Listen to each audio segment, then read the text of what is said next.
7 de la mañana con 42 minutos y llegó el día. Hoy se concreta el regreso a la Casa Blanca de Donald Trump, quien asumirá como presidente de los Estados Unidos por segunda vez. Un periodo en el cual hay muchas preguntas abiertas respecto de lo que pueda ocurrir en una serie de temas, porque han sido varios los anuncios que Donald Trump ha hecho durante los últimos días en temas que tienen que ver con política internacional, migración, también respecto de temas más internos de los Estados Unidos. Este Donald Trump más enojado, más intimidante, como se puede ver en la foto oficial que va a estar ahí presente en las distintas direcciones, servicios del Estado de los Estados Unidos. Bueno, para conversar respecto de esto, está con nosotros a esta hora de la mañana el doctor en Ciencia Política, académico del Instituto de Estudios Internacionales de nuestra Casa de Estudios, el profesor Andrés Dockendorf, a quien le damos la bienvenida. Profesor, ¿cómo le va? Buenos días. Gracias por estar con nosotros. Hola, buenos días. Gracias por la invitación. Señor, gracias a usted por estar a esta hora de la mañana y conversar con nosotros respecto de la llegada de Donald Trump nuevamente al poder en los Estados Unidos, que, como mencionaba, son varios los temas que hay bastantes preguntas respecto de lo que pueda pasar ya con Trump en la Casa Blanca. Pero a su juicio, ¿qué es lo más relevante de este regreso, profesor? Bueno, es un regreso bien espectacular en varios sentidos, por todo lo que ocurrió en la campaña, por el intento de asesinato a Trump, y sobre todo es bien espectacular, como decía, porque por cómo termina la presidencia anterior de Trump, con él en un rally afuera del Capitolio llamando a no respetar los resultados electorales, con la gente cantando Hang My Pence, ¿no es cierto? Entonces, hay varias cosas que hacen que esta presidencia sea diferente. Primero, los analistas que siguen o estudian la presidencia de Estados Unidos coinciden en que el Trump que llega ahora tiene más experiencia, tiene equipos que están más alineados con el programa de lo que él quiere hacer en la economía y en relaciones internacionales, por mencionar dos cosas, y también tiene un mandato electoral mucho más claro que el mandato electoral que tenía el año 2016, donde él pierde el voto popular con Hillary Clinton en la elección de ahora, ¿no es cierto?, en la elección contra Kamala Harris. Él gana en el voto popular y gana en muchos estados que eran considerados estados bisagras. Tuvo un resultado electoral claro y un mandato claro. Y desde ese punto de vista hay diferencias importantes en lo que eso permite anticipar. No sabemos lo que va a pasar, pero lo que permite anticipar o especular es que Trump va a tratar de hacer muchas más cosas, sobre todo ahora durante su primer año de gobierno, antes de las elecciones de medio término, a través de órdenes ejecutivas, y va a haber muchas diferencias con el gobierno de Biden. Por ejemplo, Trump va a poner mucho énfasis en el sector energético y probablemente va a emitir órdenes ejecutivas que permitan fomentar la producción de petróleo, revirtiendo algunas medidas adoptadas en el gobierno de Biden. Entonces, hay varias cosas que va a haber que mirar en esta presidencia, y sobre todo desde el punto de vista de las relaciones internacionales, qué va a pasar con los conflictos que hoy día tenemos en el mundo, cuál va a ser la aproximación de Trump. Hay personas que le asignan a Trump un rol en esta tregua entre Israel y Hamás, a través del enviado especial que él nominó y que ya empezó a negociar y a conversar con el gobierno israelita particularmente para obtener esta tregua. Trump ha dicho varias veces que no quiere estar involucrado y destinando recursos y tiempos a conflictos como los dos que mencionábamos. Muy buenos días, profesor. Constanza por acá. Preguntarle por lo último que mencionaba, la situación de Israel es clave, está en medio de negociaciones, y me gustaría tener su apreciación sobre qué rol va a jugar Trump en este proceso de negociaciones, pensando en que un alto al fuego permanente en medio de esas negociaciones es importante. ¿Qué va a pasar, por ejemplo, con la gobernanza de Gaza? Mike Waltz ya salió a decir que no debería ser Hamás, por ejemplo. Israel tampoco lo quiere. Por otro lado, Hamás tampoco quiere que sea Israel. ¿Qué rol va a jugar Trump en ese sentido? Sí, bueno, yo creo que las treguas por definición son transitorias. Entonces, esta es una situación de transitoriedad que en algún momento podría eventualmente cambiar. Netanyahu tampoco ha tenido ha tenido fácil el vender en la interna de su propia administración, en el propio gabinete, que hay elementos más radicales que Netanyahu, ¿no es cierto?, de hacer entender que esta tregua tiene o puede llegar a tener efectos positivos. Y desde ese punto de vista, lo que pase con la gobernabilidad de Gaza con posterioridad, ¿no es cierto?, a esto, es más difícil de entender. ¿Por qué? Porque está la autoridad nacional, pero también no queda claro si Hamás quiere tener ese control en lo que viene. Vamos a ver ahora en las próximas semanas probablemente cuán debilitado quedó Hamás después de todo este tiempo, este año y medio prácticamente, de combate. Y vamos a ver las negociaciones que se van a producir entre Estados Unidos con su enviado especial, que es un empresario, con el gobierno israelita, que depende de su mantención en el poder de sectores ortodoxos que no van a aceptar, como usted señalaba, cualquier solución para la gobernabilidad futura de la zona. Entonces hay un juego donde el punto de equilibrio es bien difícil de obtener, y en el contexto de una tregua. Y una tregua, como decíamos recién, es solamente una cuestión transitoria. Uh-huh. Profesor, yendo a las expectativas que hay en torno a esta nueva administración de Donald Trump, en términos internos, ¿no?, de lo que es el ciudadano de los Estados Unidos, uno tiende a creer de que la principal preocupación sigue siendo la economía, mejorar las perspectivas económicas en ese sentido. ¿Cómo se proyecta esta segunda parte de Donald Trump en el poder, tomando en cuenta que efectivamente, al parecer, viene con una intención de aplicar algunas políticas de choque muy similares a las que, por ejemplo, hemos visto en Argentina, esto de reducir el Estado a su mínima expresión, y también en medio, ¿no?, de esta pugna comercial con China por el control en una serie de áreas que son muy importantes en términos estratégicos. ¿Cómo se proyecta eso? Sí, bueno, es bastante similar en algunos sentidos a lo que ocurría en la primera administración. Trump tiene este discurso, ¿no es cierto?, de aumentar la eficiencia y recortar gastos, y la economía va a ser central para él, el mantener controlada la inflación, que fue lo que golpeó mucho rezagadamente a la campaña demócrata. Ahora, los demócratas pierden la elección, entre otras cosas, fundamentalmente por el efecto de la inflación de un año y medio antes. Habían logrado controlarla hacia la elección, así que se confirma con esto que el votante americano el voto en Estados Unidos es un voto muy económico.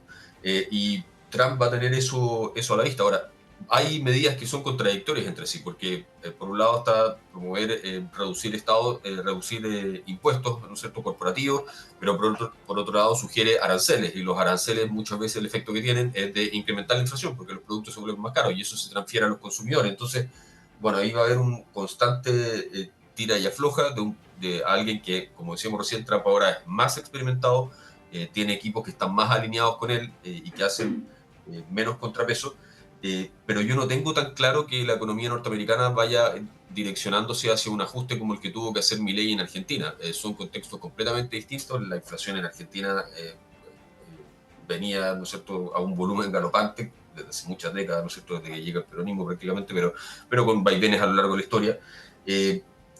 Y la economía norteamericana está en una situación distinta, con un déficit muy creciente, ¿no es cierto?, con una deuda muy grande, y no queda claro que sobre eso hay una política específica diseñada. A lo mejor la hay, o a lo mejor se va viendo en el camino. Usted mencionaba el tema de la competencia con China. Bueno, si hay una cosa que unifica hoy día, los demócratas y los republicanos están muy divididos en todo. En migración tienen políticas distintas, en la economía, en cómo lidiar con la inflación, etc.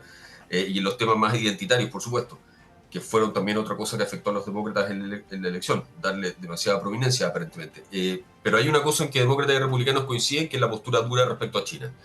Vamos a ver qué tan duro es Trump respecto a ese consenso bipartidista que hay en Estados Unidos de que China representa una amenaza. En lo más coloquial, si usted quiere, ellos conversaron Xi Jinping con Trump la semana pasada.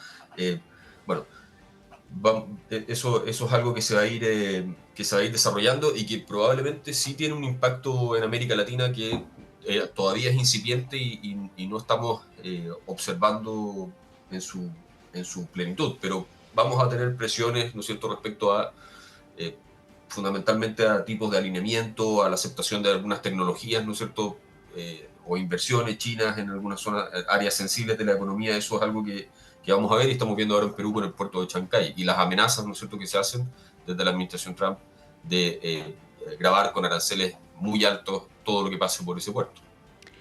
Profesor, Trump llega esta vez con Elon Musk de la mano de alguna forma, también por temas económicos. Llega de hecho a este Departamento de Eficiencia Gubernamental, que es para desmantelar la burocracia en su regreso a la Casa Blanca, también por este tema como de eficiencia del Estado. Pero también el que llegue Elon Musk, que es este millonario, además dueño de X, ex Twitter, con este también levantamiento de la barrera de fact-checking de Meta, que es de Facebook e Instagram, liderado por Mark Zuckerberg. Se supone que hoy también va a estar Jeff Bezos, por ejemplo, dueño de Amazon, en el cambio de mando. ¿Cuál es su análisis respecto a este apoyo del mundo de las redes sociales a Donald Trump y cómo esto puede también posicionarlo en términos ideológicos en las redes sociales? Bueno, uno podría decir que Trump le ganó la batalla a las redes sociales porque ha tenido unas relaciones conflictivas con los personajes que usted señala, empresarios, todos ellos obviamente de las redes sociales y de otras cosas. Ha tenido relaciones conflictivas y parece que Trump ganó esa pulseada, llegar a la presidencia, ¿no es cierto?, armar su propia red social en un momento cuando fue censurado de otra. Yo no sé qué importancia o peso específico van a tener todas estas figuras en el caso de Elon Musk, por ejemplo, porque él va a estar a cargo de un departamento que es más bien, no es simbólico, pero es un departamento que no tiene atribuciones administrativas o políticas fuertes, sino simplemente es una especie de señal. Es muy distinto en eso a lo que está haciendo Milei en Argentina, que a las personas que puso a cargo de cortar o de reducir el tamaño del Estado, les dio cargos con mucho poder y toma de decisión.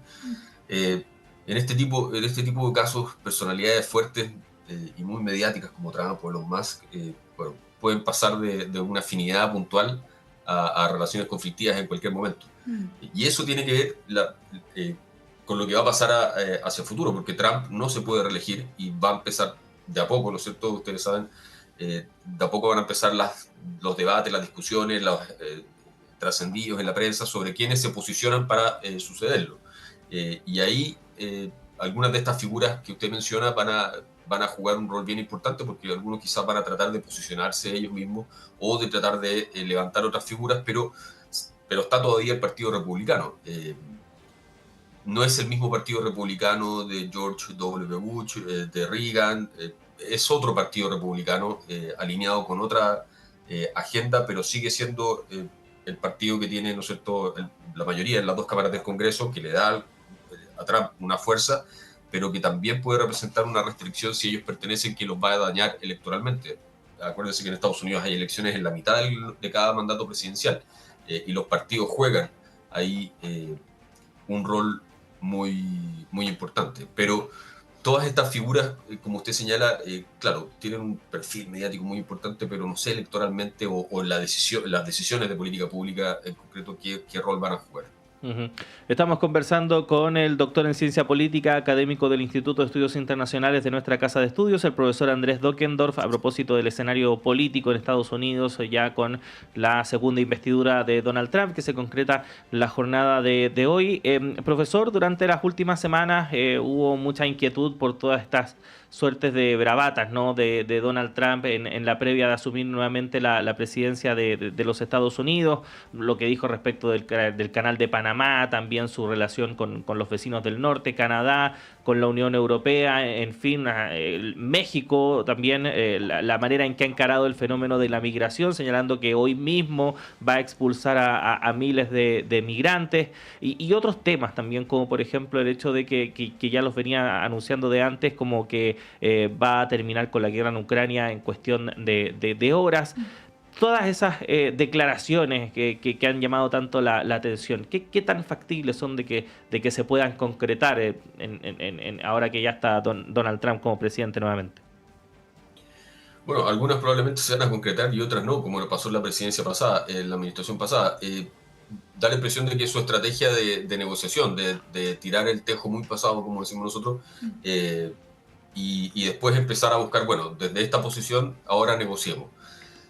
Y esa ha sido su aproximación a la política internacional, y da la impresión de que la va a mantener. Hay muchas de las cosas que usted mencionaba que Trump ha dicho en estas semanas o en estos meses que no van a ser llevadas a cabo, pero hay otras que probablemente que están más alineadas con los compromisos más importantes para él, como el tema migratorio, que es un tema que afecta a América Latina muy fuertemente, que probablemente vamos a tener medidas concretas o específicas. Ahora, la deportación masiva es de un grado de complejidad tan grande, que además pasa por el sistema federal que tiene Estados Unidos, que no se ve en el corto plazo que esto pueda cumplir con los volúmenes de deportación que se pronostican, pero lo más probable es que Trump va a tratar de demostrarse a cargo de esto y que está haciéndose cargo en los primeros días de su administración, emitiendo órdenes ejecutivas y coordinándose para poder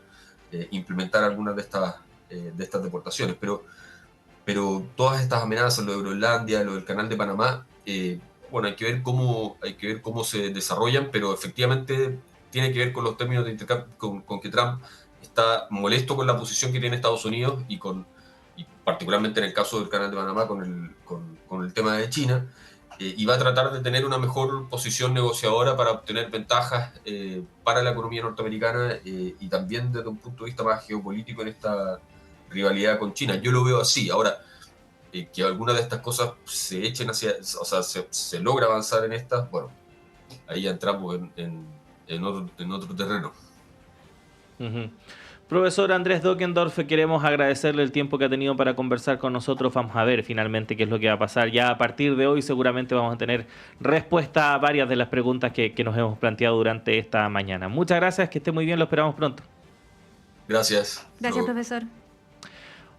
7 de la mañana con 59 minutos, van a ser las 8 de la mañana en esta jornada de día lunes 20 de enero del año 2025. Hacemos una pausa, ya regresamos con más informaciones.